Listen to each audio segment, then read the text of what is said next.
शांति। हमारी ये divine organisation Brahma Kumaris राजयोग के पथ पर चलने वाले एक विशाल संगठन है। सभी लोग परिवार में रहते हैं, टीम वर्क होता है, कोई भी अकेला नहीं होता। ये संगठन किसी के लिए उन्नति का साधन बन जाता है और किसी की स्थिति को बिगाड़ने वाला बन जाता है। ये अपने अपने ऊपर है। संगठन में किसी की कोई कमजोरी है, कोई टकराव में आता है, खेल बिगड़ता है। लेकिन एक सुंदर सी बात सभी ध्यान से सुन लें, दूसरे की कमजोरी को यदि हम अपनी स्थिति को शक्तिशाली बनाने का साधन मान लें तो दूसरों की कमजोरी हमारे उत्थान का, हमारी उठती कला का साधन बन जाएगी। उदाहरण के लिए संगठन में अब 5 लोग काम करते हैं। एक व्यक्ति में अहंकार है, मैंपन बहुत है, अहंकार वश वो क्रोध से बात करता है, वो आपको सम्मान नहीं देता है। अब निश्चित रूप से ऐसी बातें हैं जिससे मनुष्य की स्थिति बिगड़ती है, बिगड़ सकती है। लेकिन आप ऐसे सोचें, वो क्रोध से बात करता है, उसका स्वभाव है, हमारी समझ में आ गया है। हम अपनी स्थिति को नहीं बिगाड़ेंगे, हम उसके क्रोध पर रिएक्ट नहीं करेंगे। वो क्रोध करेगा तो हम भी क्रोध नहीं करेंगे, वो क्रोध करेगा हम चुप रहेंगे, उसकी बात को सहन कर लेंगे आराम से। तो देखो, उसकी कमजोरी उसको नीचे उतारेगी, उसकी कमजोरी के कारण आप शक्तिशाली बन जाएंगे। ऐसे ही कोई आपका अपमान करता है, ऐसे व्यक्ति अपमान किया करते हैं, वो अपने को ही सब कुछ समझते हैं, दूसरों को महत्व नहीं देते, सम्मान नहीं देते। आप सोच लो, मुझे तो स्वमान में रहना है, मैं तो ईश्वरीय संतान हूँ, मुझे तो स्वयं ईश्वर ने सम्मान दिया है। कितने स्वमान दिए हैं उसने हमें, तो मुझे इनके अपमान से कुछ फील नहीं करना है। तो उसकी कमी उसे गिरावट की ओर ले चलेगी।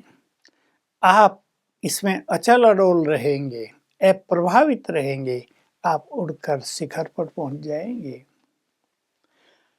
तो संगठन, ये हमारा ईश्वरीय संगठन है, ईश्वरीय परिवार है। हम जानते हैं हम सभी आत्माएं सतयुग से चली थी, त्रेता बीता, द्वापर बीता, कलयुग भी बीत गया, सभी की स्थिति एकदम नीचे आ गई है, तामसिकता हो गई है, जिसमें जो संस्कार कमजोर था द्वापर युग से, वो अति कमजोरी का कारण बन गया है। जिसमें कोई बहुत अच्छी क्वालिटी थी वो चली आ रही है। जैसे कोई संतुष्ट आत्मा बने थे संगम युग पर, द्वापर से वो संतुष्ट रहे और अब तक भी वो संतोषी स्वभाव उनके साथ चला रहा है। किसी व्यक्ति में चिड़चिड़ेपन के संस्कार थे, वो द्वापर युग से थोड़े थोड़े परेशान होने लगे थे, छोटी छोटी बातों में उनकी स्थिति अप एंड डाउन, अपसेट होने लगी थी। अब कलयुग के अंत में आकर वो बहुत परेशान रहने लगे हैं। किसी के कोई संस्कार थे, वो अब ज़्यादा विकृत हो गए हैं, ज़्यादा कमजोरी आ गई हैं।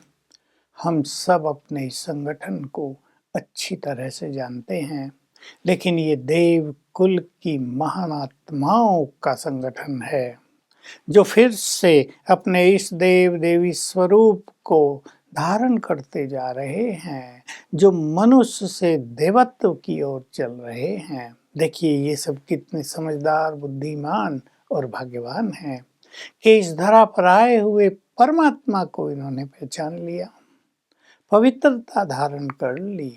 इनमें से कईयों ने अपने जीवन को प्रभु अर्पित कर दिया, जो गाते थे, हे भगवान जब आप आओगे हम आप पर बलिहार जाएंगे। वे बलिहार हो गए।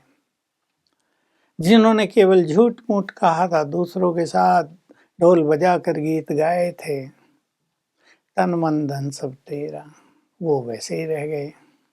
आज भी कहते हैं लेकिन सब कुछ मेरा, ऐसा करते हैं। तो ये ईश्वरीय संगठन, ये ईश्वरीय परिवार महान आत्माओं का परिवार है। ये सत्य है। इस सत्य को हम स्वीकार कर लें तो हमारा दृष्टिकोण बदल जाएगा। इससे हमारा व्यवहार बदल जाएगा, हमारे वाइब्रेशंस बदल जाएंगे और हमें अपने ईश्वरीय परिवार में भी विश्वास हो जाएगा, निश्चय हो जाएगा कि यही वो महान आत्माएं हैं जिन्होंने आदि से और अब तक भगवान को साथ दिया है।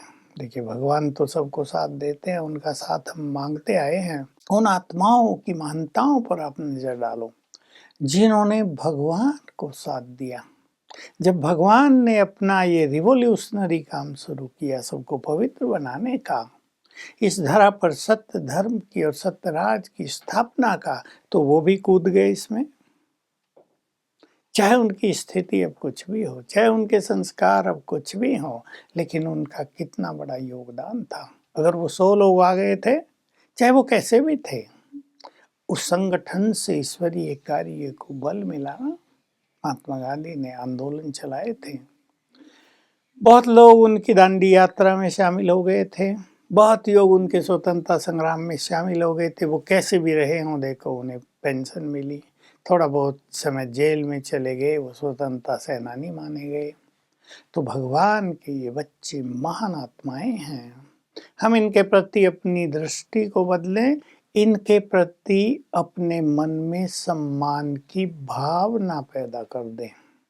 विचार करें आप इस बात पर। एक दूसरे के साथ हम जब रहते हैं, मान लो 2 ही हैं, 3 हैं, टकराव होता है, एक कहता है दूसरा नहीं मानता, एक दूसरे को गिराता है, एक दूसरे की कंप्लेंट करता है, एक दूसरे के लिए ऐसी भावना रखता है ये आगे न बढ़ें, ये योग्य न बने, इनका नाम हो जाएगा, मेरा नाम पीछे चला जाएगा। ये सब किसी बड़े संगठन में होना बड़ा ही स्वाभाविक सा है, लेकिन ये सभी ईश देवियां हैं। दृष्टि बनाकर देखो, सब कुछ बदल जाएगा। आप 1 मास ये अभ्यास करके देखें। जो हमसे टकरा रहे हैं, जो हमें आगे नहीं बढ़ने देते, जो हमारी श्रेष्ठ स्थिति बनाने में बाधक हैं, उनके लिए आप संकल्प कर लो, ये भी ईश देवी ईश देव है। 1 मास में आप देखेंगे उनकी स्थिति में, उनके व्यवहार में कितना बड़ा परिवर्तन हो जाएगा। तो हमारा ये ईश्वरीय परिवार है। हम चलना भी सीखें, हम दूसरों को स्वमान और सम्मान की नज़र से भी देखें और ध्यान दें, जब हम व्यवहार करते हैं तो अभिमान पूर्वक व्यवहार तो नहीं करते। मैं बड़ा हूँ, मैं बड़ी हूँ, इसलिए डांटना मेरा अधिकार है।